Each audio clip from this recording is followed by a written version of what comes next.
This is the Wally and Methot Show. Now here are your hosts, Brent Wallace and Marc Methot. Hello, everybody. Welcome to the show. I'm Brent Wallace. He's former NHL defenseman, Marc Methot. Now, Meth, before we get going, quickly want to say Craig has stopped selling merchandise out of his trunk, and we now have a website. So you can go and get some T-shirts and, of course, the mug, shop.wallymethot.com. A couple of T-shirts. One is there. There's a funny, it's a Absolute Pigeon T-shirt for you. Very nice. Anyway, Very nice. Take a look, shop.wallymethot.com. All right, quickly, busy show today, so I want to get right to it. But we have Dylan DeMelo on the show, former Ottawa Senator, now current Winnipeg Jet. Lots to talk about with Mello, as you like to call him. But before that, of course, as always, we want to get to the headlines today. However, I'd like to tell you the headlines are brought to you by and built by BEI, Bonnechere Excavating Inc., helping to shape the Ottawa Valley. Okay, here we go. Shabby chic. Sens finished the season without Thomas Chabot and Josh Brown. Let's get your take on that. Rookie blue line. That's the Ottawa Senators blue line starting on Wednesday night was pretty thin and experienced. We look at the bottom four guys. Wilson, the castaway. Oh, we're going to delve into Tom Wilson. I don't know if I want to, but you're going to make me do it anyway. Wrong department. That is, should there be a change in the Department of Player Safety, as the New York Rangers would like to see? And finally, the code breakers. Meth, that's it. Get the book out right now and show me the book of the code in the National Hockey League, because everybody talks about it. All right. Before we get to that, let's start shabby chic, shall we? And that is no Thomas Chabot for the rest of the year. No Josh Brown, as he played on a broken foot in the final period of that Winnipeg game. Then again, they've won 4 straight at home. They've gone 8-2 in their last 10, and they rolled over the Montreal Canadiens. You saw this coming, I know. No, I absolutely can admit that I did not see it coming. And listen, we all know how the Ottawa Senators are built right now. They're obviously a little thin on the back end, or at least we all thought they were. And then sure enough, with Chabot falling out and then Brown getting hurt as well, I mean, I just assumed the worst. And obviously against Montreal, we were proven wrong. I thought the decor handled it really, really well. I was genuinely surprised. They struggled a little bit at first in that first period. I thought they were hemmed in their own zone a couple times and kind of gave you a little inkling on, oh boy, this might be a tough night for the team, but somehow they clawed back and played fantastic. And I think a lot of that is obviously adrenaline, added responsibility to some of these guys on D, and some really good performances. I also think we overlooked the way that they play structurally. They just seem to be right now playing in the right spots or just being in the right areas. And I think all the credit in that goes to DJ Smith, who took a lot of heat early on this season for the way this team had played and who he put with certain players. So I will say that they're structurally starting to look a lot better. And Wally, I'd like to add really, really quickly though, just and another prime example, a good move that DJ Smith made was just keeping Brown in the lineup. I mean, he's ended up being a very pleasant surprise here in this last stretch. And I know a lot of people were calling for his head earlier on in the year. So you got to give him props for that. Absolutely. And I'm probably one of those people that said, you know what, I don't see the role that he has on the team at the moment. And DJ Smith kept hammering it to us that, you know what, he needs to be in this lineup. And so good on DJ. And this is why we're not coaching in the National Hockey League. All right. So let's delve into the blue line. And that is, like, there was some legitimate concern when you take out, obviously you called him the MVP of the season, and that's Thomas Chabot. You lose Josh Brown, who's a very serviceable NHL defenseman. And now you have in your bottom four with Eric Brandstrom, Artem Zub, Alsing, and JBD, 103 games of NHL experience combined. And you put Ole Alsing, who's playing in his first NHL game, with Jacob Bernard-Docker playing in his second NHL game. And you think obviously the worst. They end up winning 5-1. So you explain this to me.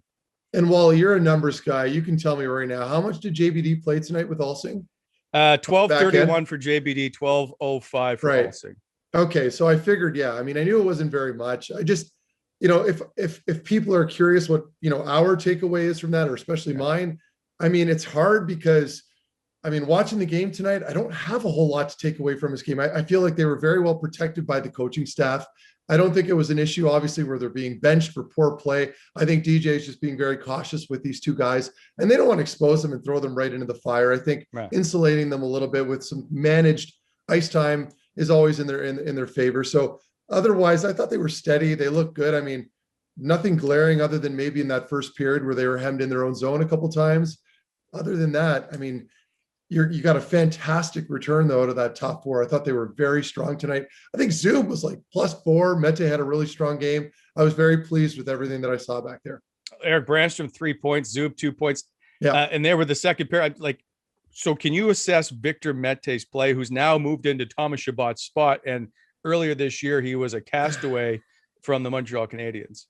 Yeah, and I was unsure about him. I mean, I'll be the first to admit when he came in, I liked the move. It was very low risk, and I couldn't criticize the move itself. But as far as retaining him, maybe moving on and extending him, I didn't see it initially, and I can admit now, at least from what I'm seeing in that small sample size, that he really is. He can play. I mean, he can move the puck. We were desperate for that on the back end here in Ottawa, and he's delivered. And to me, that's the biggest thing. It's his transitional play on D-to-D passes and moving the puck up the ice and on breakouts. I think he's just really good at finding players. You're not going to get a ton of physicality out of him. He may even get beaten off the puck sometimes physically around the net front, but all that offensive prowess that he brings to the game and puck moving outweighs all that other stuff. So right now, I mean, he's been again, another pleasant surprise. All right, let's move on, because this has been the thing that's been the talk of the NHL for days now, and that's Tom Wilson.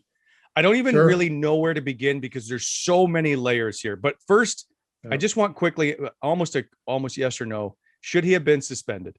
Yes, absolutely. And I mean, I can elaborate and give you my 2 cents. How much do I believe he should have been suspended, or rather how many games? That's another question that might be an unpopular opinion for a lot of people. And we haven't obviously spoken about this yet, so I don't know where you stand and if you're going to jump down my throat. No.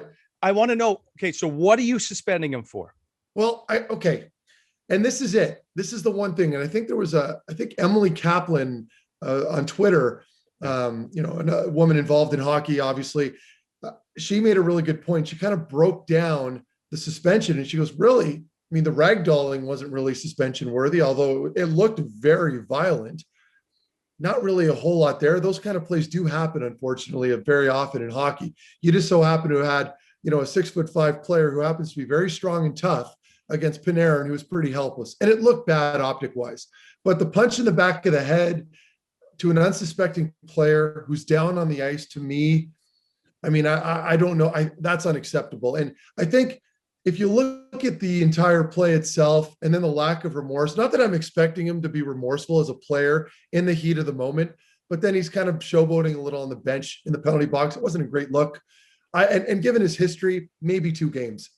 A lot of people wanted 10 games. I ran a poll on Twitter. Yeah. And they wanted his head. But I'm sorry, if you're looking at it, I'll let you go. Why? I'm curious to see what you say. No. But here's what I don't understand. Like, if you watched Sidney Crosby the next night with Travis Konechny, he throws Konechny down face first, but Konechny's got a helmet on. So nobody's really saying as much about that, which if you're all up in arms about Tom Wilson and what happens to Panarin, are we not in the same vicinity here, at least as a discussion of possible something, right? But Sidney Crosby isn't a repeat offender. You know what I mean? That's the difference. But here's what I'm trying to. So here's the problem, and we can get into this in the next one, is that it's not Tom Wilson's fault right now. This is all on the NHL. This is clearly, it wouldn't be in this position, and we wouldn't see all these fights that we saw on Wednesday night on Madison Square Garden at center ice when they dropped the gloves at the beginning, if the NHL had taken care of the problem in the first place. What that is, I don't know. I don't know if he should have been suspended, but it looks really terrible. And if you're trying to sell the game, this isn't the player or isn't the type of stuff you want to see on the ice. Well, I disagree with regards to what I want to see on the ice as far as the line brawl in the opening game, because it sure as hell caught my eyes. I tuned into the game. I don't typically watch any of the games outside of the North Division, only because we're playing every other night up here and it's hard to keep track. So I'll watch highlights the next day of the other games and check online. But I was tuned into the Rangers Capitals game.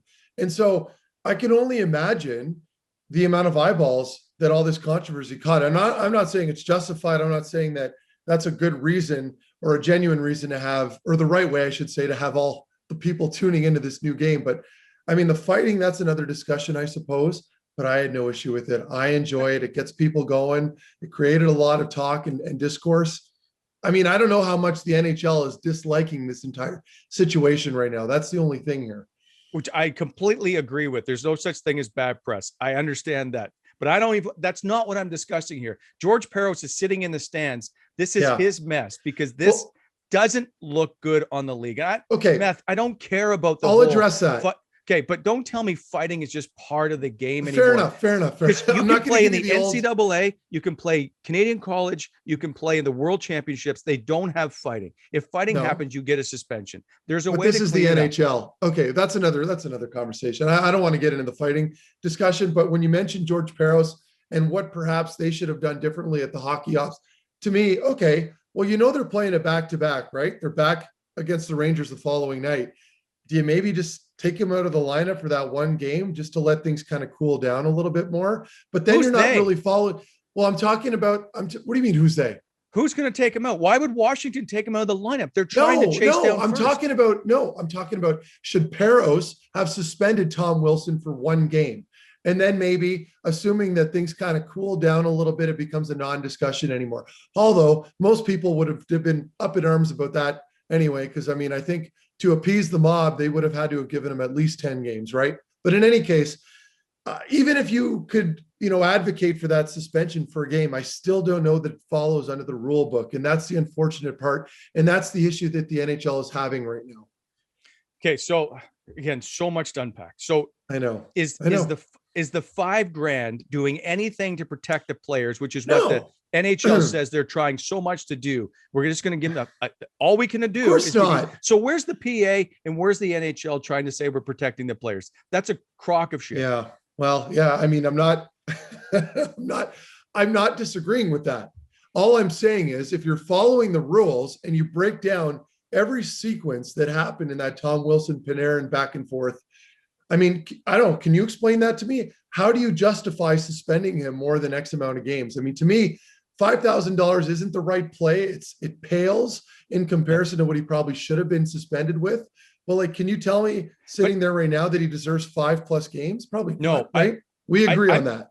I'm not even sure about the one game, to be honest, because I don't know what he did that falls under the rules of suspension. Wally, it looked really bad. It does look bad. A small star player. That's Artemi Panarin wasn't at the other end of the ice. He was on his back. So I'll play devil's advocate again here and say, and I'll ask you this question. A lot of people mentioned it. Well, he wasn't wearing his helmet. He looked defenseless and he could have cracked his head open, which I'm not disagreeing with. But how do you respond to somebody making that argument?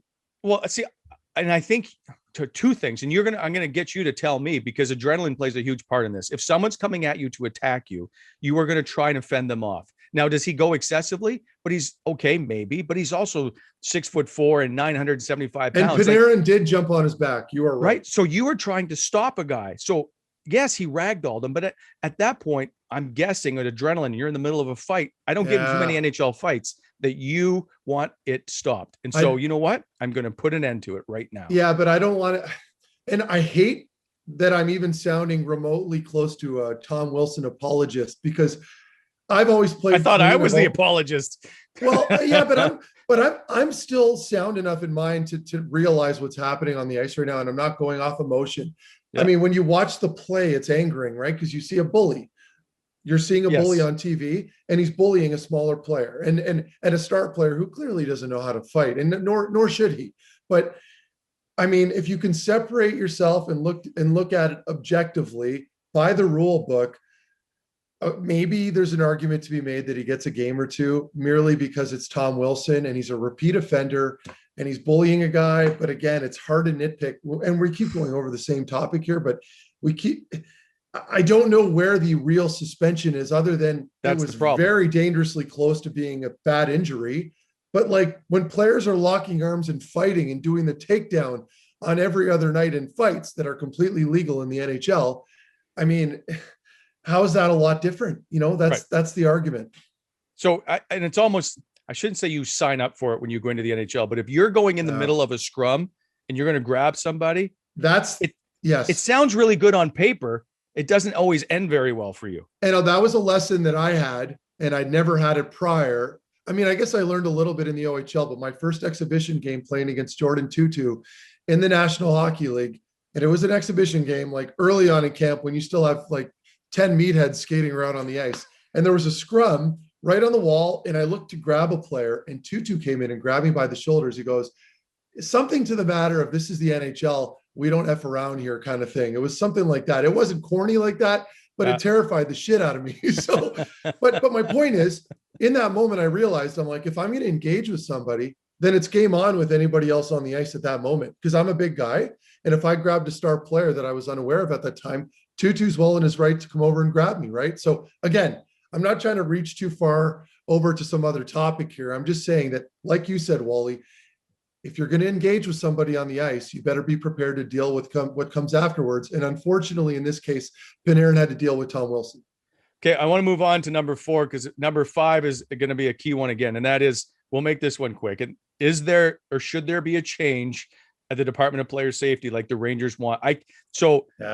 This part is fascinating to me, that George Parros is in the stands watching 6 fights go on. We got to get to Pavel Buchnevich in a second with his cross check on Anthony Mantha, who will now likely be suspended. And that is George Parros the right guy for this? Is he taking the fall perhaps for a decision that's maybe league mandated, or is there a time for now to be put players in there, or put people in there that see it a whole lot differently than a fighter or a pugilist? Yeah. And before we get going here on this, I know you want to make it short, but to me, it's a thankless job no matter what side of the aisle you're on. You know, I mean, if you're leading, you know, the hockey ops right now, and you're trying to make those decisions on suspensions, you're going to have literally half of the fan base split on that decision that you made, right? So let's just get that out of the way first. But this is a little different, because I feel like he's been heavily criticized overwhelmingly on the majority of being against Tom Wilson and his decision of fining him for $5,000. It's tough, but to me, is George Parros the issue, or is there something bigger happening here? And I don't know the answer to that. Is he only a talking head, or a talking figure, for everybody else working around him, all the higher ups? That's another answer I don't know. But I know it's his responsibility right now to take the fall, no matter what the decision is on these suspensions. And unfortunately, he's the guy right now that everyone's attacking. Would it be nice to maybe have another perspective, a more skilled, player-oriented perspective on board with him? Maybe that's a possibility. That, I guess, that's another discussion as well. But the interesting thing is, if George Parros had just simply suspended Tom Wilson for one game, it would have been, I think it would have been done and over. You think? And now, you think the one game would have done it? I think that it would have satisfied more people, and there would have been less vitriol. Yeah. And I don't think you would have seen, if this, like, they went back to back, you would have calmed the waters by simply, so for him, he clearly stood on his own conviction to say, I got nothing to suspend him on. Sure. And it's right. Like he's clearly against the grain. It would have been simple for him to do it. So here's my thing now with the whole New York Ranger coming out with George Parros has to go. Like, what is the next step for the Department of Player Safety? It clearly seems to be compromised, or maybe it's just James Dolan, the owner of the Rangers, going off and saying, hey, we need change. But there's enough traction from other people that want to see something done. Yeah, and you'll probably see something, or at least a statement from the NHL at some point. I mean, there needs to be more discussion about this, because you don't want the fan base to be completely split on this, where you have all this divide moving forward and lack of integrity in the system itself. And to me, that's the most important thing here, is the integrity of that hockey ops or department, And if they can figure that out, I don't know the answer to that, but if they can maybe just try to cool people down a little bit, release a statement explaining why they made that decision down to it. And then, you know what I mean? It'll give people more clarity. There's really no explanation. So that's another thing that people just don't understand. They didn't see. But you got to assume that's going to come, right? Like normally, well, I mean, did they used to do that like all the time? But they would do videos down and So are they not doing that anymore? Or is that just? Well, I haven't seen it with this one, so okay, fair enough. Okay, so let's go to the code breakers, and there's a couple of things, and I brought up Pavel Buchnevich because Buchnevich is the guy that's on the ice that Tom Wilson's pounding in the back of the head, and this starts the whole entire thing. Well, tonight, or I guess Wednesday night, he cross-checks Anthony Mantha across the face, and now he's likely to be suspended again. Guaranteed. This is, well, you can't say guaranteed anymore because people thought Guaranteed. Tom Wilson, likely. Let's just go likely. But that's the irony of this whole thing of there's so many things here. Again, it falls on the Rangers. They don't have any kind of physical players in their lineup, so they have no one to really answer to Tom Wilson or anybody else for that matter. All due respect to Brendan, is they need some help in that department, and it clearly became obvious, and I think cost John Davidson and Scott Gordon their jobs as president and GM of the Rangers.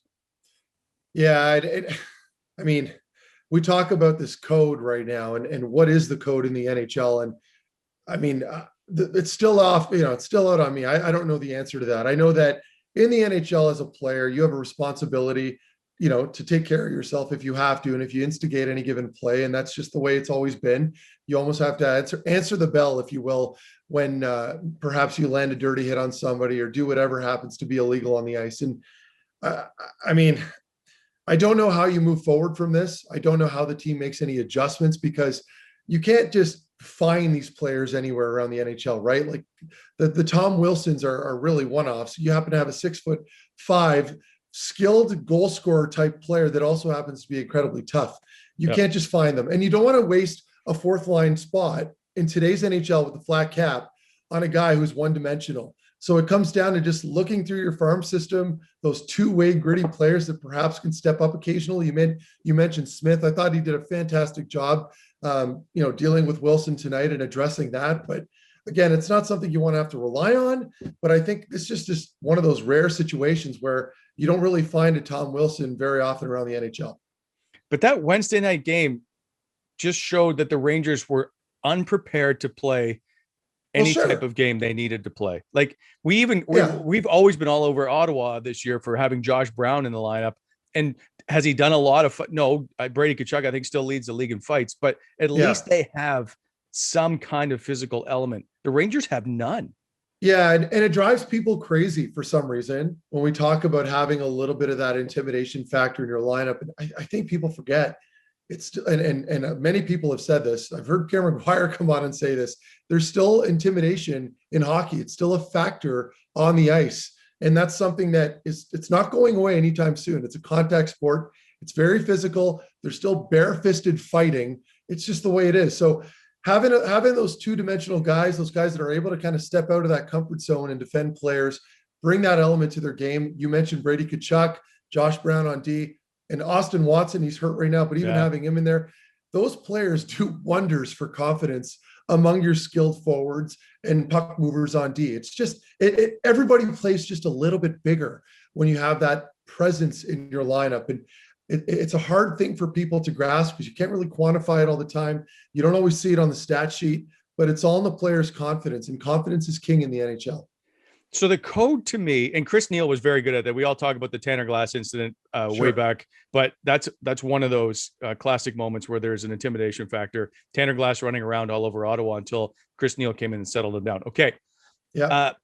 Did the Rangers get their pound of flesh on Wednesday night? They lose the game. They're outplayed. Tom Wilson, they take out of the game because he has an upper body injury. That seems suspect only because the whole entire incident has been put under the microscope. He might have been hurt, but nobody believes it because of all the shenanigans that are going on. Did the Rangers get their pound of flesh? And so now we can move on. Please tell me they didn't. They did. No, they didn't. And I'm not expecting them to win in the first place. Throwing that stat out there means nothing right now. Washington's a much better hockey team. That's just the case. Right now with the Rangers, their plan was to come in here tonight. Sure, they didn't have to do what they did, right? But you almost feel awkward or kind of uncomfortable with the idea that maybe they got zero response going into that game and they just played with no emotion, not backing up their teammate. To me, it's not a great look. So not that I'm ever known for fighting at all. I can still respect what happened tonight. You had three guys right off the get-go that let the other team know, that let Washington know, you can't boss us around. You can't push around our players. Yes, I understand those things are still going to happen. But from an optics perspective, it's about respect in this league, and I thought they did a good job backing it up. So you don't have to, and this is a serious question, you don't have to win the fights in order to get the respect? No, the hardest part and the most difficult part in any NHL fight is just showing up. Any player, teammate will always commend you, win or lose.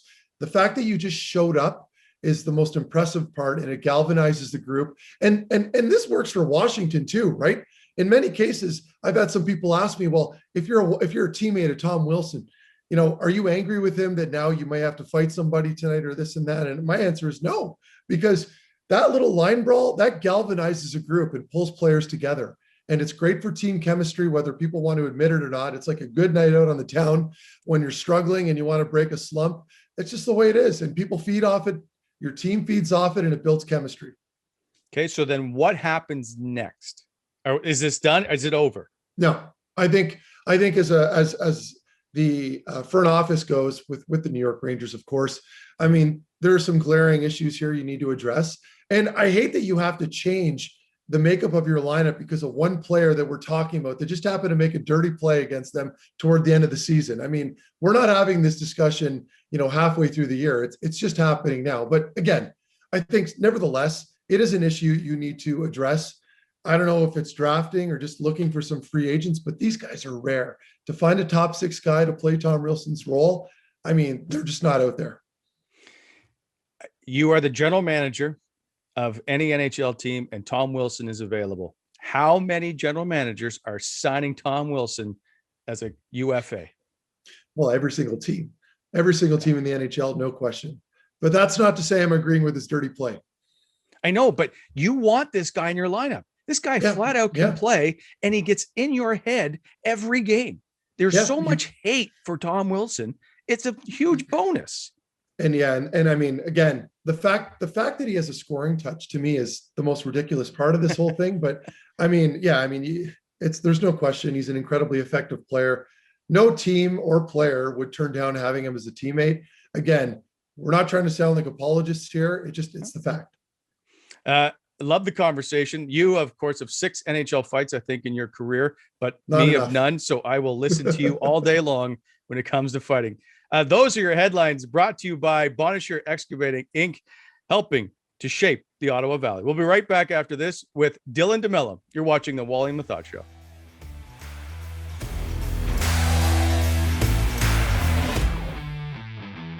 All right, welcome back to the show, and welcome back to one Mr. Dylan DeMelo, now of the Winnipeg Jets, who just recently celebrated a birthday. Welcome to the show, my friend, and happy birthday. Thank you. Thanks for having me, guys. All right, let's talk about playing in Winnipeg. We haven't had a lot of chance to talk to you since you left, so it seems to be a perfect fit for you, and I'm sure you're thrilled to be playing for the Winnipeg Jets. Yeah, it's been great. Once I got traded there, the fit was amazing, seamless fit for me. Great group of guys, great staff, great organization as a whole. And every time I was on the outside, going into Winnipeg and playing against them, I knew they were a really tough team to play against, a lot of skill, and, a team that, I thought very highly of. And to be able to get traded there and play there, and then to re-sign there, it was honestly just a perfect match, and couldn't be happier to sign there for a long-term deal. I was just going to say that. It's like life can't be any better for you. You get a brand new 4-year deal, and now a brand new baby, as you and your wife, Jessica, I think 4-month-old Caleb now. So what's it like? Pretty close being to 4 a dad? months. Yep. Life-changing experience for sure. And, your priorities shift real fast when you have a baby, and, a lot of growing pains early on with the sleep and everything, but it's been so rewarding in so many ways. And, if you're having a tough day, you go home and you just hug your son, and, kind of everything else goes away. So it's absolutely amazing. And, you don't realize how much you can love something until you have one. And my wife's been absolutely amazing with the feeding and changing the diapers, and really kind of let me focus on the hockey when it's time. So I appreciate everything that she does for our family. And, he's back home now, which is nice. He's back home in London, meeting my parents for the first time. So, with COVID and everything, it's been tough. We had her parents come out for a little bit, and my sister came out to lend a helping hand. But, to be home and now he'll be able to meet my family, my extended family, all the people that he hasn't met yet. It's not just you going through it, right? It's your family. It's everybody that's kind of along for the ride. So it's really nice that they're there. I wish I was there with them to kind of experience it all, but thankfully for technology, I'm getting a lot of FaceTimes and videos and pictures. And so I hope that he gets spoiled lots. So looking forward to be able to come home, hopefully at the end of summer there and late in the summer, and be able to see everybody and kind of just reunite. All right, Mello, I just had to ask here because that resonates with me, having a couple kids myself now, and they're pretty young.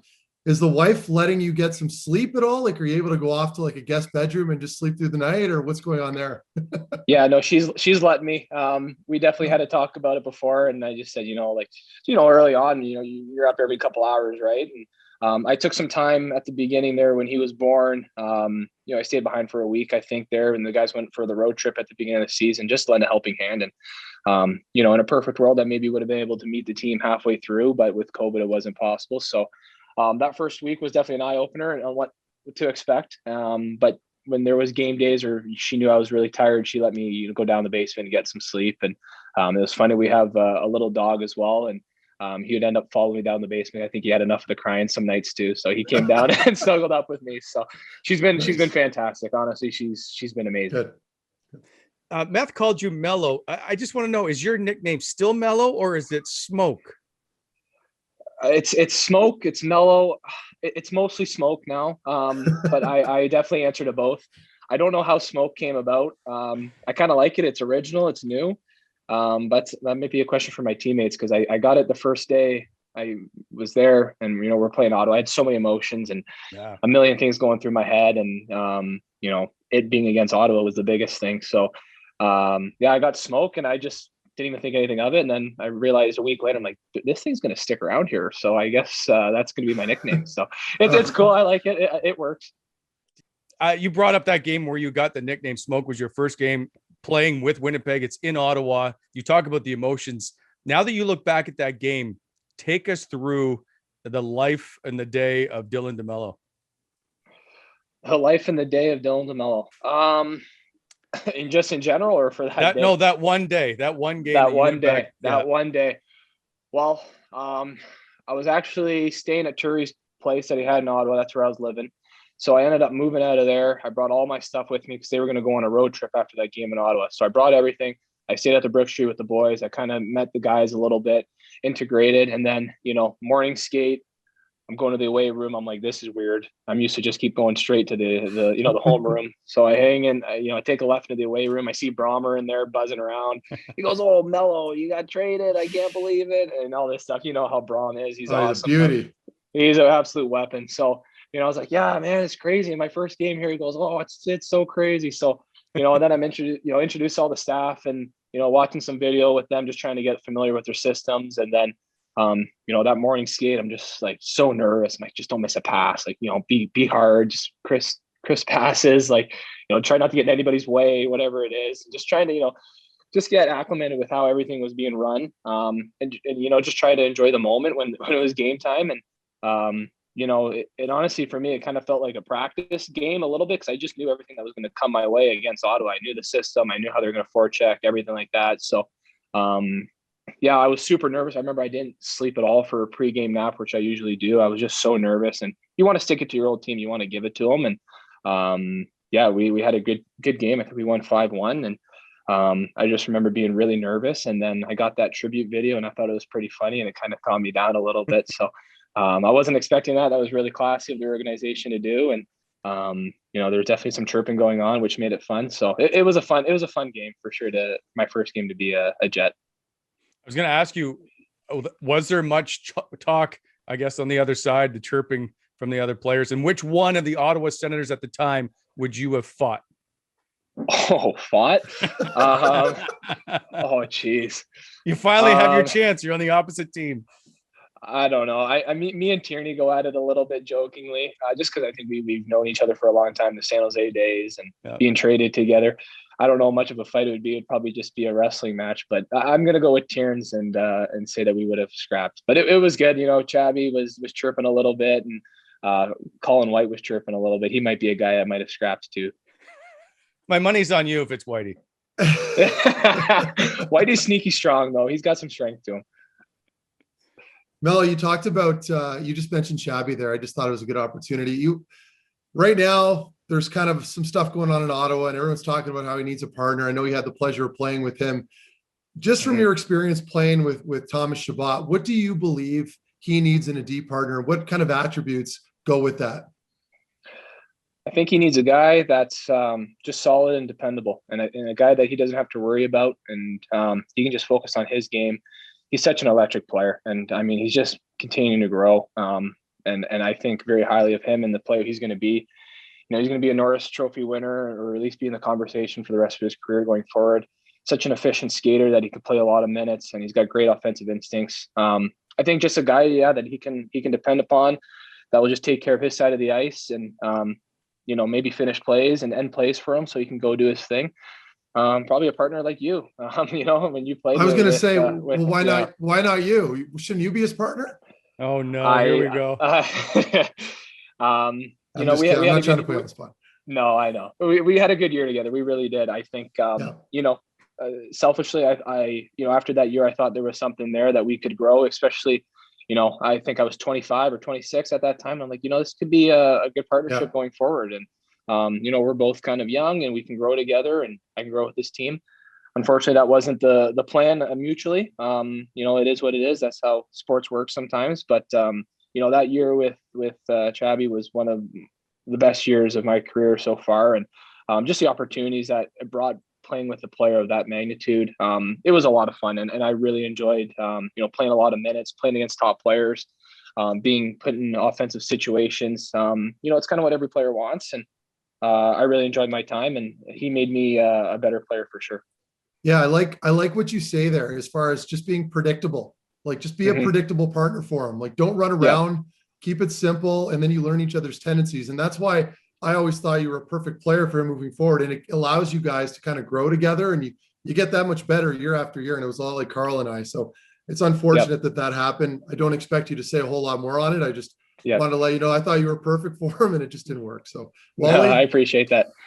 Well, I'll follow up with that for 1 sec then. You are you've always been very forthcoming anytime that we've ever chatted, or anybody for that matter. And I could tell when it was coming down the stretch, and you could probably sense that you were going to get moved. It bothered you. Like, did that trade sting you a little more than you expected it to? It did. And it wasn't even, it was hockey related, obviously, but I really enjoyed the city. I really enjoyed the team off the ice, getting along with a lot of the guys. For me, I was looking for a home. And when I got traded from San Jose, I was looking for an opportunity. And I got that in Ottawa, and I'm forever thankful for that opportunity, because I don't think I would be where I am today without that opportunity. They traded for me. So I really appreciate that. And I thought there was an opportunity to really grow and really stay with this organization. And I kind of, I saw that we were rebuilding. I said, things are going the right way here. We got the right pieces. This would be a fun team to grow with. And I could feel, the fans really wanted a winning team. And, that playoff run, you guys had there, went to the conference finals. I'm watching, like, this place is absolutely rocking. And I thought we could get there in time, and I wanted to be a part of that. Really enjoyed the city. Like I said, I was living in Westboro and really loved the community, and met some people that, were neighbors there, and got along with them, close to home, 6 hours away. So there was just so many positives, and it felt like such a good fit that, you want it to last. And that's just a human side of you too. And when you have relationships like that, you want to hold on to them. And it sucks on a personal side for sure, getting traded on a place you want to stay. But, for me, I was able to also go to a place where I was wanted, and got a lot of the same things that I got in Ottawa. So, it's been a really good move for me. Not just wanted, but in your first game, do you remember Paul Maurice's quote after the game about you? This is one. So in case people aren't aware, this is one of my favorites of all time. And I'm sure, Mello, you probably have this written on your wall somewhere. His passes were on tape. That was pure. What else would you call it? Coach's porn? So anytime you can get the term coach's porn used in the way that you play, you have to be feeling pretty good about where you've just landed in your new team. That was some soundbite for sure. I was definitely getting a lot of texts. My buddies was like, "Whoa, what the heck? You must have made a pretty good impression." Yeah, those are very kind words from Paul for sure. And he's been a big fan of my game, and he spoke very highly of me and in some interviews and stuff like that. So I'm not a guy that's going to get a ton of points, and I guess maybe from the casual fan, they might not appreciate my game, but I think people that play the game know the game. I think they appreciate what I bring to the table. And, I think Paul was just making that known in a very unique way. Are you holding out for your son to turn like one or so before you score your first Winnipeg Jet goal? I've been real close. Had a chance last game. I don't know what the heck's going on. It'll fall. It'll be one of those things. Once you get one, it'll come in bunches. I don't know. I just got to keep shooting the puck, right? And hopefully it'll fall. Maybe I'm saving it for the playoffs here. Who knows? But I could get some luck for sure. You could send it my way. I'll take it. But Mel, you don't get any, you're not on the PP, right? Like you don't really get much PP time. Yeah. People don't understand how hard it is for a D-man to score if they're not on the power play. It's just like your looks are not the same. You're always shooting through traffic, and you almost just have to jump up in the play all the time to get it. But then that takes away from your predictable style of play, right? So don't sweat that. That would be my only thing. Like the last thing you got to worry about is scoring goals.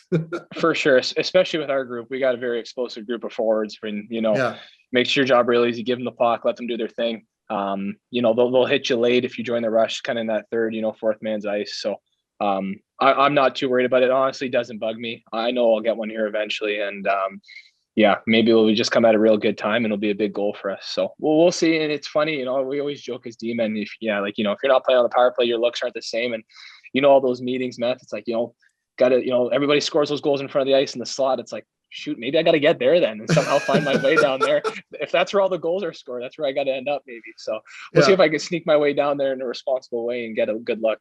Good man. Yeah.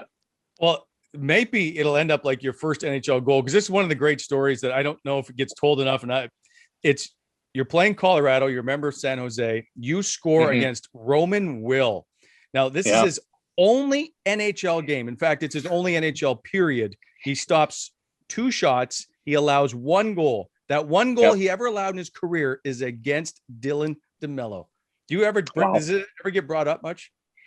Actually, me and Tierney would joke about it, and poor guy, but Tierney's like, man, you knocked that guy out of the league. I'm like, well, I don't know about that. But it was I remember that goal like it was yesterday. And I think the best thing about it was that it was kind of like garbage time with like maybe like 50 seconds left or something on the power play. Just get out there and kind of goes off a stick, goes post in, and that Pierre Maguire was on the call, and he goes, he definitely deserves that goal. He's riding the pine in the minors, eating pizza on the bus. And I just thought it was so funny.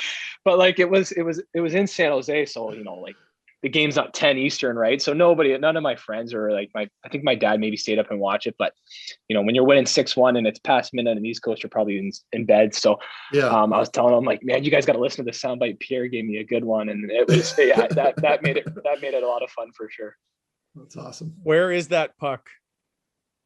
It's at home. My dad actually my dad might have it, or it might be in storage right now because I moved out of my place. I sold my place in London, so all my stuff is in storage. But I think either my dad has it or it's in a box with all my other hockey memorabilia stuff, I guess you could call it. Do you have one thing that's really like your favorite piece of memorabilia? I have something, and it's not actually mine. I actually have a signed Joe Thornton and Patrick Marleau stick, which are really cool, that I'll find a place for them in my house and hang them up. It was actually really nice in San Jose. One of the staff members, he made the puck into like some kind of metal thing. So it wasn't just like, you had tape around the puck, and I'll have to find a picture and maybe send it to you guys, but he puts it on a thing and it's right at the bottom. It's like first NHL goal, Dylan DeMelo assisted by whatever. It's really nice. It's solid like metal, got like a hockey stick thing, like cross. It's really cool. So that was something unique. Now it's not just like, okay, here's your puck with your tape on it or whatever it was. So that's really cool to have as my first goal. But those 2 sticks from Jumbo and Patty, 2 legends, 2 Hall of Famers, super good guys. So those will always have a place in my house. I think that's my biggest regret as a player, is not asking enough opposing teams prior to games for signed sticks. I know a lot of fans don't realize this, but as players, we'll typically ask, can I get Zdeno Chara's, signature? And he'll usually give a stick and you get it after the game kind of thing. I've got nothing my entire career. A couple friends of mine while I was playing would ask and I'd get it for them. But like early on in my career, when like Mario was still playing and stuff like that, like I don't know what I was thinking. So do you collect anything else from other players, or are those the only 2 guys you have? No, I got one from Paul Martin, who was a deep a defenseman that we had in San Jose. It was a teammate, wasn't awesome person on and off the ice. He helped me a lot coming into the league, and he was somebody that I really leaned on for advice. And and everything like that. And he took the young guys under his wing. So he was an awesome person and a player. So I got a stick from him, which was really cool. I actually have an Eric Lindros signed jersey, won it at an auction, which is really cool. And I got to meet him because Logan Couture runs a charity event for concussion research in the summer. And Eric Lindros is a big advocate for that. And he's, in the London area too. And so I got to meet him, and it was actually really cool. Sorry, getting bites here. I heard he's a good dude. Yeah. Heard he's a really awesome good guy. dude. Awesome dude. And I got to meet him. I said, hey, I won your jersey. He goes, oh, that's really cool. And took a picture with him and stuff like that. So super cool. That's one thing that's really cool that I have as well. The Joe Thornton and Patrick Marleau are in the news so much lately, obviously, for Marleau passing Gordie Howe for most games played, and Joe Thornton is 97, I think, or maybe he's 98 by now. What's it like to play along those two legends who are obviously Hall of Fame players, I would think? It was honestly, for a young guy, it was the best experience ever. And, two guys that just worked at their craft too, and obviously were super skilled and God-given ability, but two of our hardest workers on our team in San Jose. And, it's a testament to, how good and how hard they worked, and they're still playing today, and how effective they still are. You look at Joe, and he's it's his first year in Toronto. He's the heartbeat of that team for, a big chunk of that team is a big heartbeat. So, great people on and off the ice, learned so much, and to be able to play with two legends like that, it's everything you could ask for as a young guy. And we had so many good players there, Burnsy, Pavelski, Couture, like the team was awesome. And the best part about it was, they worked hard. They knew when to have fun. But they were just such good leaders on and off the ice. And again, a great stepping stone for me. And without that experience, I don't think I'm the player or person I am today. So great organization, and all those guys were just awesome. You're involved in one of the biggest trades in Ottawa Senator history, obviously. Did that ever weigh on you when you first got here? Did you have to, I don't know, did it ever affect you? Did you ever think, oh, I got traded for Erik Karlsson, I've got to do this or do that? Not at all. There were so many pieces to that trade that I like to think that I'm not gonna say I was a throw-in, but I like to think that I was maybe one of the quieter pieces of that. It was a first-round pick, Josh Norris, top prospect, Tierney, who was a top 9 player for San Jose at the time.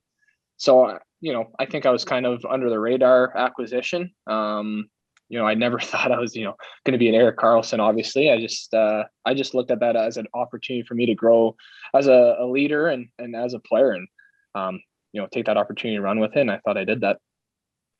Okay, here's a question I've been I was going to do a story on it before things went a little squirrely with TSN, and that is the lineup to go out onto the ice. So now you've joined a new team. How do you know where to fit in the group as you get ready for warm up and everybody's pumping fists? Do you just go, I'm just going to stand here? Yeah, kind of like I definitely don't go first. That's for sure. I'm towards the tail end, and I just, I try to weasel my way in there a little bit. And if I get in, I just let it ride really. And now I'm, doing some handshakes with the guys and things like that. You get a little more comfortable, but I just try to kind of weasel my way in there and then see if it flies. And guys didn't say anything, so I just stayed with it. Who's you're hesitating a lot. You're like, oh, do I go? It's like, all right, I'm gonna go for it. So, who's got the most? Who's the most into it? Let's put it that way. Who's the biggest pregame warm-up guy? Oh, on our team, probably Jansen Harkins.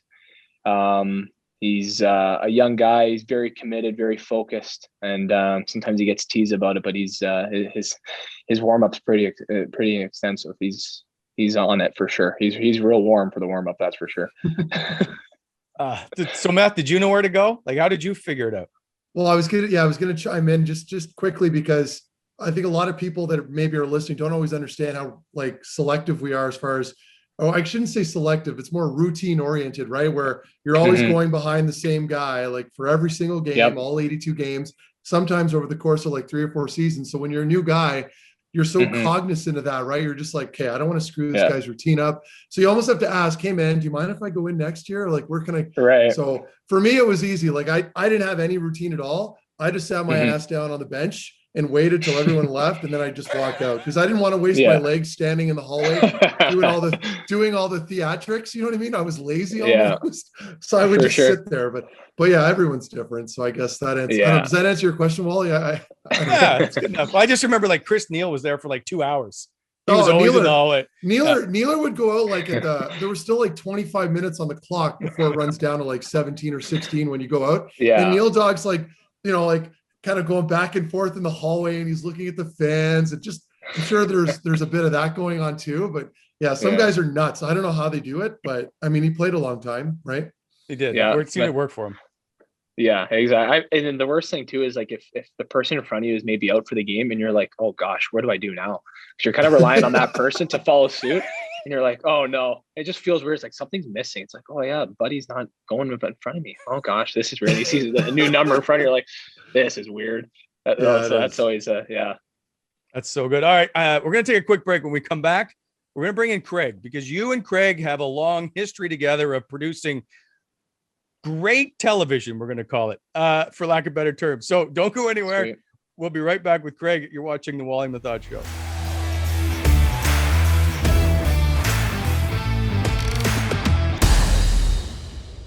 Okay, welcome back to the show. Now, please be joined by Craig, as always, and still with our good friend Dylan DeMelo. And Craig and Dylan, for those who don't know, with Sens TV, used to do some fantastic work. I'm not sure if you won any awards, but you probably should have.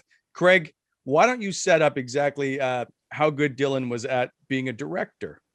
Yeah, we can start with the Christmas stuff for sure. Like, I think people don't like, that was one of those things where, Dylan, we had done a few things before that, nothing crazy. Actually, it all started on the road with you and Adam Woody. You were kind of just goofing around with the mic stuff, and he's the best, right? So he picks up on what you're doing, puts it all together. But that was really the first indication that we had that you were a potential content guy.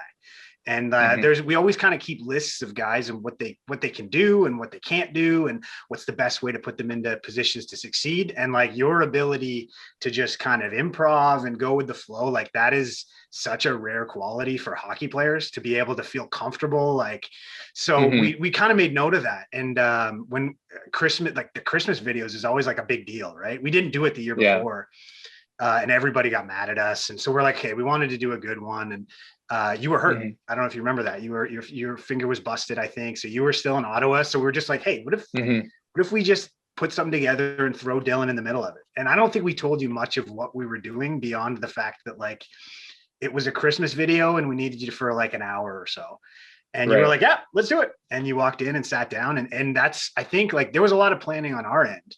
But on your end, we were just joking about it before, was you just kind of show up and go to work and react, and we would just have things go off around you, and we just get you to respond and carry it. And I mean, we squeezed 2 Christmas videos out of it somehow. So on your end, what was it like for you to, because that's a hard situation to walk into a room and have no idea what's going to happen. Like on your end, what was that must have been like for you? It must have been a good opportunity as well, I guess. New team, great way to get your face out there, I suppose. Yeah, I remember in Philly there, what he picked up, and I had the Muzzy going, so a little Ron Burgundy-esque, I guess. So I was always thinking of doing that. And we had such a young team, and I was kind of the new guy, and I was like, you know what? It'd be fun to get some of these young guys, catch them off guard with like, just ask them questions during like an interview and just, fool around with them a little bit. So, I got Brady a little bit with the cookie joke and stuff. And because, he was crushing cookies that first year, big time at the meal. His eyes were wide open, right? It was just a nice spread, the Never Hungry League. So we were just teasing him. He's having a few cookies and stuff. And I'm like, all right, Chuck Diesel here, just getting after it. So, it was. Yeah. And then, I remember you guys asked, and I was thinking, oh crap, like maybe I should have done that interview in Philly. I think they think I'm good at this stuff. So I was kind of worried. I'm like, I don't know how this is going to go. And yeah, I remember saying to you, I was like, I have no idea what you guys have planned, but we'll go with it. And I know we kind of bounced some ideas off each other, but I think you guys brought the right guys in that were fun and, had good personalities as well, that it made it fun. And, you got to know your teammates a little bit in those 2 months or 3 months before you did the video. So, I kind of knew which buttons to push and where to go with it. And yeah, it was just kind of off the cuff. I don't know. I remember being nervous for it because I was like, oh, I don't want this to be like bad. Like, so I tried to bring my A game a little bit, and it worked out pretty well. Yeah, it was great. I think like one of my favorite things was the people that weren't used to it. Like, well, first off, for starters, like a little content secret is, and Meth knows about this too, is like, if you want the guys to be a little more relaxed, get 2 of them in the same shot and they will kind of loosen up a little bit. And so like, that was the whole concept. It was like, what if one of them just hosts it? And so it brought a whole new dynamic, but I loved seeing people. I think it was Connor Brown was my favorite one because he had he came from Toronto. They would not send you into a room with no clue what you were doing, hand you a script and ask you to read it in a Texas accent. Like, he was literally like 4 feet away from me and I could just feel like he was not having it. But that's where like it was all on you, like you and I think it was with Brady actually, and you guys were like, nah, this is kind of how it works, and we got him into it a little bit here and there. But just to see people react to, like, because it was very unorthodox the way we did it. And I loved seeing that. The boys must have had a little. We only hear kind of what we hear from them, but did they kind of bust you up a little bit about that after the fact? No, not really. I think, it got a lot of good reviews, even like in our room. I think the guys really thought it was funny. And, I remember getting a text from some of the guys over the Christmas break, because you guys released it kind of around obviously Christmas time, but we were gone. I think everybody kind of went home to see their families for a few days. And, some of the guys texting was like, man, this video is actually pretty funny. Like, for hockey players, it's funny. Right. And I think, it's a different side of what people see. They only see, us playing or, the interviews after a game where you kind of give the same cliche answers. So to see something out of the box a little bit, I think people appreciate it. And, tough year for us. So I think maybe guys or fans were able to have a good laugh at maybe a little bit of our expense looking a little silly. But I think honestly, you guys did a really good job with it. You guys set it up really well. And, the things we bounce off each other worked well with, the little ad libs or, spin up the water, which was fun. Like, that was just nice little subtle touches that made it really good. Yeah, I think I always feel bad that because you get asked about Christmas, like in every interview I hear you at this point, like I feel bad that that's kind of stuck with you. I was more just like, you could do content around anything, but anytime Christmas rolls around, you always get those questions. So I always kind of felt a little bit. Hopefully you like Christmas. I love Christmas is my favorite time of the year, and that's partially probably why I said let's do it, because I love Christmas time. It's the best, and spending time with family and the food and everything. Like I'm Portuguese. I have a big family, extended family. So when I was gone for when I turned pro and I missed quite a bit of Christmases, it really kind of hit me hard, especially when you're in your early 20s and you're used to having all that family and that support. So Christmas has always been a special time. It'll always be a special time for me. You brought up pushing players' buttons. Are you really good at doing that? And who's the worst you played with on the Sens, if you will, that you could really get in their kitchen? Yeah, it's in a playful way for sure, right? Like everybody's got those teammates that are chirping each other, and you maybe give a little low blow here and there, but it's all fun. A guy that was pretty easy to rile up and everybody would get on board would be Colin White. All the guys would be chirping him. He'd give it back though, and you know what? He if you can't dish it, or if you can't take it, don't dish it, right? And he would take it on the chin, but he would give it back too. So you got to give him credit in that regard. And it's just his fun personality too, Whitey. And he's just a bit of a goofball sometimes, but all the guys loved him, and obviously I loved him when my time there with him. So yeah, Whitey, I'm sure is still getting it today. That's for sure. You brought up Brady, and I'm curious now that you're on the other side. Are you tired of seeing him in front of your net? Yeah, Brady's he's a lot to handle, that's for sure. He's going to be some player. He already is some player, but he's going to be absolutely a wrecking ball in this league, and he's the heartbeat of that team. Possible future captain of the Sens, and wears his heart on his sleeve and plays the right way. He's a good kid too. Off the ice, that's one thing that was really most impressed about. He was very humble, very hardworking, very respectable. I was really impressed with him on off the ice with my time there, and playing against him now. He plays hard, and you definitely love having him on your team opposed to going against him. Back to your movie-esqueness for a moment. If someone were to play Dylan DeMelo in a movie, who would that actor be? Oh man, I don't even know actors. Craig, who do you think? Well, I'm just trying to think give me a of like, lifeline Look at Craig. Give me a yeah, lifeline. I'm trying to do a little casting right now. Yeah, I don't know. You'd have to find somebody who like brings the strong facial hair game. In my head, I was just thinking, like, when was the last time you probably went babyface? What, 5 days ago? And this is the remnants of that. Like, no, 5 hours ago. yeah, dude. it like it's unreal how fast and full you can grow a beard. Is that the Portuguese side of things?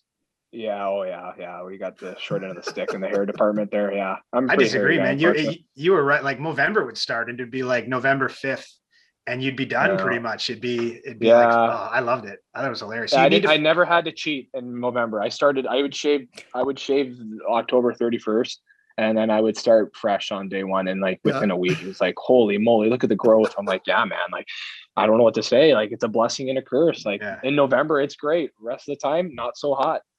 There's a lot of cheaters for November. I think we can say that now. People that started a week or so before, or they'll grow a beard and then at least November, a week. Yeah, November 1st rolls around and they shave it all down except the mustache. And you're like, boys, come on. Start from scratch. It's hard to keep up. It's a lot of maintenance. But you know what? I do love it. You know, especially when November comes around, it's fun. So you'd need to find an actor that can embody the strong facial hair game. Yeah. I don't know any good ones. Like I mean, dude, you have the experience that you should play yourself in the biopic. I could do it, you think? Yeah. My grade 10 drama awards would come out and maybe I'll kick some butt. Mr. Bean? No. Oh, Mr. Bean? Did he even talk? No. Was that Rowan Atkinson? Yeah. Rowan Atkinson, right? Yeah. Yeah. Legend. Anyway. I'm only kidding. I don't know how often I'll take it. I don't know how often you watch our show, but it's one of the biggest things to hit the internet. And that is time now for what's your favorite snack? If you're sitting at home watching a movie, what's your favorite cheat snack? Probably some chocolate with caramel. Yeah, I'm not like a big like chip guy. I mean, I'll eat popcorn, but I love sweets. That's for sure my thing. So like chocolate bar or just like melted like a chocolate bar, ice cream, a little caramel sauce on top, anything kind of that nature. I love like a good brownie too with like some ice cream on it. Like that's just a little chocolate ice cream combo, a little caramel. I know I'm all over the map. Now you're getting my head rolling here and I'm just all over the joint, but oh, it's good. I'm like just going down all my treats. I'm just like so what do you go for after pregame meals? What's your go-to? Because people, for like the listeners, pregame meals were notorious for having either like chocolate chip cookies, ice cream, sometimes brownies, but it's usually the chocolate chip cookies and ice cream, right? What do you do you go for any of those? I usually don't. I try to stay away, but if I'm really feeling it, I'll just get one scoop of ice cream and maybe a little sauce. It depends on what I'm a pro. Yeah, sometimes you gotta play guilty. Sometimes you're not feeling it. No, you can't teach that. You only So if anything, I'd have like a spoon of vanilla ice cream, not chocolate, but I would probably have maybe a little chocolate sauce or something, whatever they had. Not too much. You got to stay light, and I did the exact same thing. I know exactly what you're doing. It's smart. It's smart. Just enough but not too much, just a taste. I can always remember, Meth, when you guys leave, so you have a morning skate and then you have a meal prepared and then you take some. You've always got 2 cookies sitting on top of the styrofoam container. Always. What? Always. Okay. What are you just making this up right now? No, on the way out of the rink, you would so your morning skate and then you're leaving with some water. Oh, when I leave Ottawa, because one was for the wife, man. Come on. Okay. This thing's a temple. I put one cookie maybe, and it would just tell me I just passed out. It would be like a food coma thing. That's why I would eat it. You guys had the good cookies too. Like the media ones, they were not as good. You guys, they were always under a heat lamp, so they were a little warm and like. Yeah, that's right. They were good cookies. We had your day olds, I think. Well, there was no day olds after the boys got through. Oh yeah, I guess fair enough. Aside from Chucky, who ate the most cookies? Who was the sweets guy? Maybe Whitey. He's involved in everything. Couple. Yeah. Whitey's just that's why he gets teased a little bit. He's in the middle of everything. I don't know. I think honestly everybody helped themselves to a cookie. They were so good and they were huge too. Like one was enough. That's fair. Before we go, just a couple quick questions. That is the North Division is obviously something different this year. Are you in favor of doing this on a regular basis, or do you want to go back to the old divisional format? Yeah, it's definitely been fun playing. Teams you don't play as much. It's getting real repetitive playing 8-9 times though. Would love to find maybe like a happy medium where we play more than maybe twice a year against, say the Leafs, the Habs or even Ottawa. I think everybody's been craving sports and hockey during this time with COVID as an escape from everything. That this North Division has gotten a lot of hype. It's been a lot of fun for sure. I know the media's had a lot of fun with it. I think the players have had a lot of fun with it as well in regards to just, maybe getting those rivalries going a little bit more than you usually do. Yeah, you play each other 8-9 times. You're definitely hating each other after a few of those meetings, and especially how you do in a baseball style. You play twice or 3 times depending, how the schedule lies. Those games are getting pretty intense for regular season, and I don't think realistically it's going to happen. It would just be nice to maybe play these teams a little more than we usually do.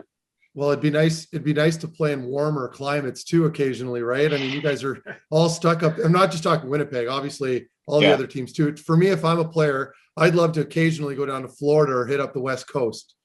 For sure. Yeah, hit the reset button, get a little, vitamin D, and maybe hit the beach up a little bit would be nice. It's been very, obviously with the protocols and whatnot, it's been very hockey oriented, and that's definitely added a wrinkle to it as well. And a lot more team bonding for sure. You get to know your teammates a lot more, and you use that as your advantage as well. And the one thing that I guess you don't see is you don't get to meet everybody's families as much, and or at all really, and or their wives or spouses and girlfriends. So that's I've been with the team now for pretty much a year, and I haven't met really anybody's girlfriend, wife for the most part. So that's something different. And even my wife hasn't met too many people either, because when I got traded, she didn't come out right away. And so she hasn't met many people as well. So we still kind of feel new, I guess, in that regard. But it's been nice to kind of get to know your teammates on a more intimate level for sure. There's always a general area set up for teams when they travel on the road. They've had games and whatnot. Is there any one activity that you do more than others? No, I mean, we got a good group of guys here that like watching golf. So I know they have like a little mini putt thing here in Ottawa set for us. So guys we're playing that. Watching a lot of golf if we have a day off or on the weekend or something. We all were watching the Masters together there, and all that stuff. A lot of guys that like watching a little bit of European soccer, so we're watching some soccer together. And when we order meals in, we try to eat together in the lounge if we can, and stuff like that. So just trying to, incorporate as many guys as possible, do things as a team as best as we can. We can't go out and, do things, go out to eat or obviously anything like that. So we just try to implement as much as we can inside safely here in the hotels. Great stuff. Dylan, we appreciate your time. It was great to see you again. Always one of the fan favorites. And I know the media misses you because you were great to deal with. So nice to see you again, and good luck and congratulations on being a new dad, my friend. Thanks. I appreciate it, guys. Looking forward to continue watching you guys, and hopefully jump back on here again in the future. I know you can be a guest host. Maybe we'll see. I got some time to kill on some of these road trips for sure. Awesome. Appreciate it. Take care. All right, guys. Thanks. Appreciate it. There goes Dylan DeMelo of the Winnipeg Jets. I almost said the Ottawa Senators. Don't go anywhere. Craig is back after this. We've got trivial trivia and more stuff to do. Don't go anywhere. You're watching the Wally Methot Show.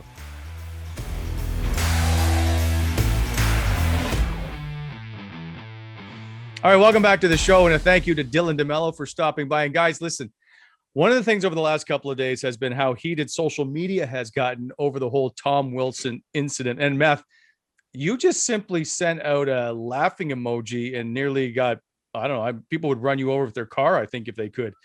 Is it a different world right now with social media and how people are obviously rushing to judgment over this kind of incident? And it just seems to get ramped up every time. Yeah, I believe it is. I mean, everyone's got a voice now, right? And it's great. That's one of the positives here with, being involved on Twitter or Instagram or whatever it is, but especially on Twitter, I find, everyone can kind of chime in and give their own opinion, but it can get pretty toxic, right? And we're kind of starting to see that now when these big controversial moments happen in hockey with regards to, in this case, Tom Wilson. And I tried chiming in on something. It was very subtle. I was just a laughing emoji, and a bunch of angry fans came for my head. So again, I appreciate the passion and I love it. And I think as a player or former player or broadcaster, analyst, whoever you are that has a larger following. I mean, you're putting yourself out there when you're posting something, and you're aware of that and aware of the consequences that come with it. So you need thick skin. I mean, I've been called everything under the sun that you could think of. And I mean, at the end of the day, I just laugh it off because, again, people are going to get passionate and voice their opinions, and you have to respect it. It's all part of the fun.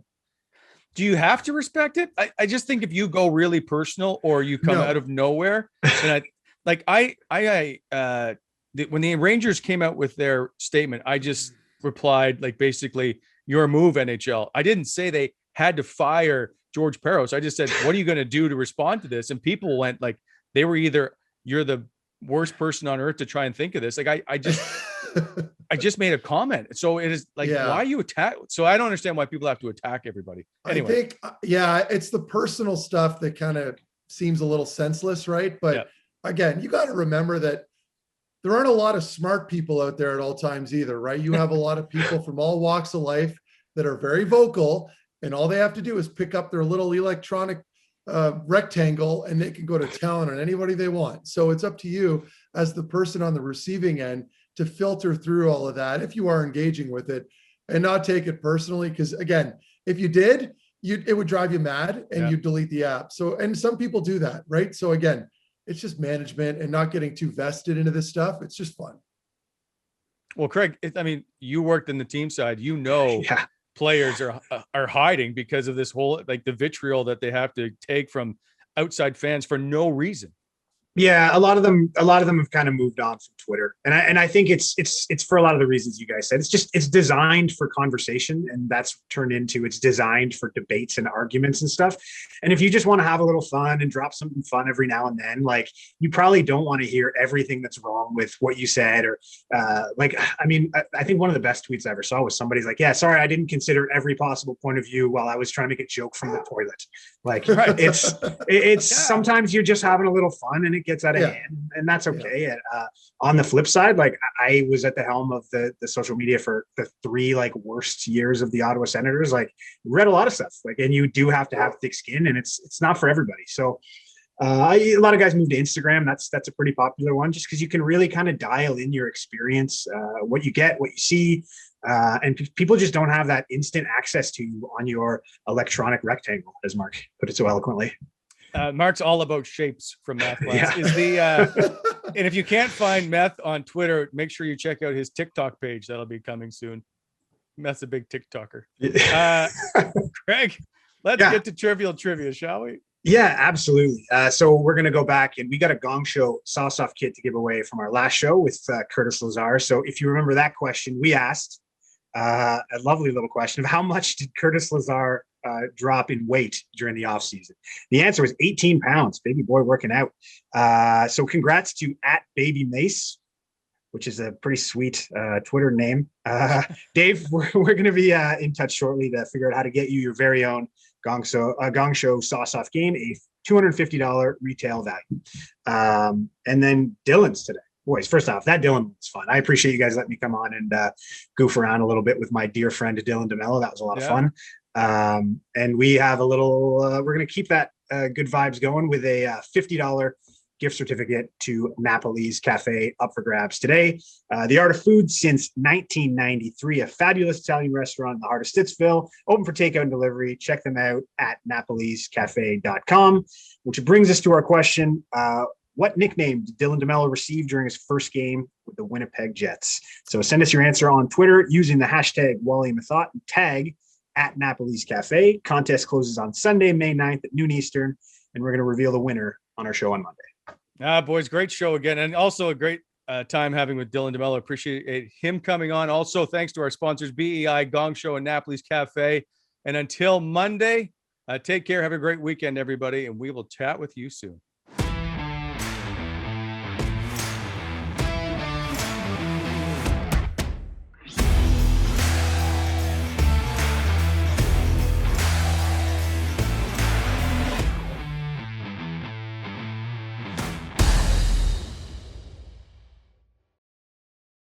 We'll be right back with Craig. You're watching the Wally Methot Show.